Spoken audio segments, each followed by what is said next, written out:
एक दल के नेता ऐसे थे संविधान सभा में जो ये कहा करते थे कि अंग्रेजी से तो हमें आज ही छुटकारा पा लेना चाहिए क्योंकि ये गुलामी की भाषा है, हमारी नहीं है। लेकिन दूसरे दल के ऐसे नेता थे वो ये कहा करते थे कि धीरे धीरे छुटकारा पा लेना चाहिए। आपको मालूम है भारत की आजादी के इतिहास में हमेशा दो तरह के नेता रहे हैं, एक नरम दल, एक गरम दल। गरम दल वाले नेता हमेशा से, सरदार वल्लभ भाई पटेल जो थे वो गरम दल के नेता थे संविधान सभा में। वो हमेशा ये कहा करते थे आज और अभी, कल क्यों? हमें गुलामी की कोई निशानी रखनी क्यों है? आज और अभी तय करना है और कल से जब संविधान लागू होगा तो अंग्रेजी को समाप्त कर देना है। हमारी मातृभाषा हिंदी, गुजराती, तमिल, तेलुगु, कन्नड़, मलयालम आदि में हमें हमारा काम चलाना है।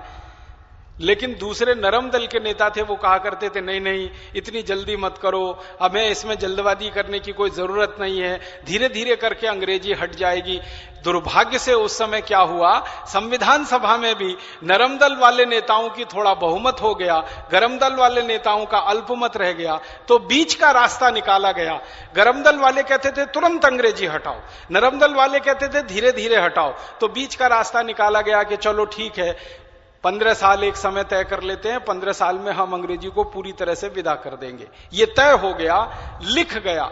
जब तय हो गया और लिख गया और संविधान की सभा का प्रस्ताव बन गया और उसके बाद वो दस्तावेज बन गया, तो उसके बाद आजादी के 62 साल होने को आए हैं, अभी भी अंग्रेजी को क्यों नहीं हटाया गया, क्यों नहीं उसको विदा किया गया?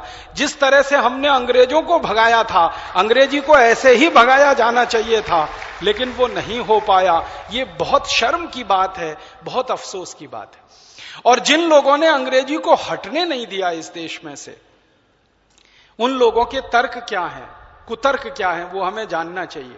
क्योंकि जब आप समाज में जाएंगे और आप ये बात करेंगे ना कि हमारा भारत स्वाभिमान का संविधान क्या है, हमारे भारत स्वाभिमान की नीतियां क्या हैं, तो सबसे पहली और प्रमुख नीतियों में से एक है भाषा की नीति हमारी।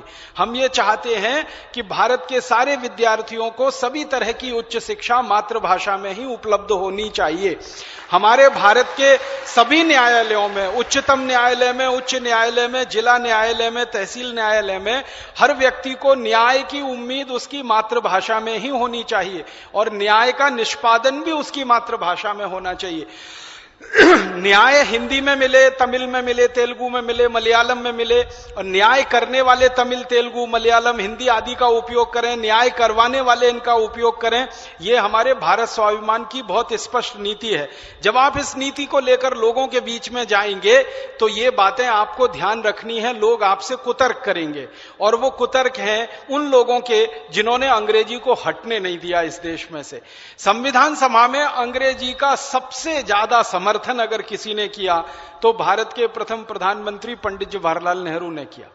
पंडित जवाहरलाल नेहरू अपने पूरे समय इस बात की वकालत करते रहे कि अंग्रेजी अगर हम नहीं जानेंगे तो विकास नहीं कर सकते, अंग्रेजी नहीं जानेंगे तो आगे नहीं बढ़ सकते, अंग्रेजी नहीं जानेंगे तो हमको विज्ञान और तकनीकी नहीं आ सकती, अंग्रेजी नहीं जानेंगे तो हम में वैज्ञानिकता नहीं आ सकती, अंग्रेजी नहीं जानेंगे तो हम पोंगा पंडित रहेंगे, अंग्रेजी नहीं जानेंगे तो हम प्रगतिशील नहीं बनेंगे।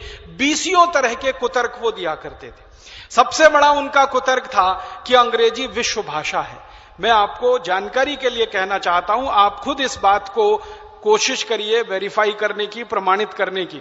दुनिया में 200 देश हैं, उनमें से 7 देश की राष्ट्रभाषा अंग्रेजी और 7 और देशों में बोलने की भाषा अंग्रेजी, कुल मिलाकर 14। अब 200 देशों में से सिर्फ 14 देशों में अंग्रेजी अगर बोली जा रही है तो कितने प्रतिशत देशों में अंग्रेजी बोली जा रही है? 10% भी नहीं हुआ। 10% भी गिनेंगे तो 20 देश हो जाते हैं।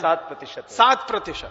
अब 7% देशों में अंग्रेजी भाषा के रूप में इस्तेमाल हो रही है, बाकी 93% देशों में अंग्रेजी का कोई नाम लेवा नहीं है, उसके गाने गाने वाला कोई नहीं है, उसकी बात करने वाला कोई नहीं है, तो विश्व भाषा कैसे हो गई? बताइए, विश्व भाषा तो ये तब होगी जब 50% से ज्यादा लोग अंग्रेजी में बोलें, अंग्रेजी में रोएं, अंग्रेजी में गाएं, अंग्रेजी में सोचें, अंग्रेजी में सब काम करें। रोना, गाना, हंसना, बोलना, चलना फिरना सब उनका अंग्रेजी में हो, 50% से ज्यादा दुनिया के देश के लोगों का, तब तो हम मानेंगे कि हाँ ये विश्व भाषा होने लायक है। 7% लोग दुनिया में अंग्रेजी बोलते हैं, गाते हैं, पढ़ते हैं, पढ़ाते हैं, उस पर विश्व भाषा कैसे हो सकती है? बाकी सभी देशों की अपनी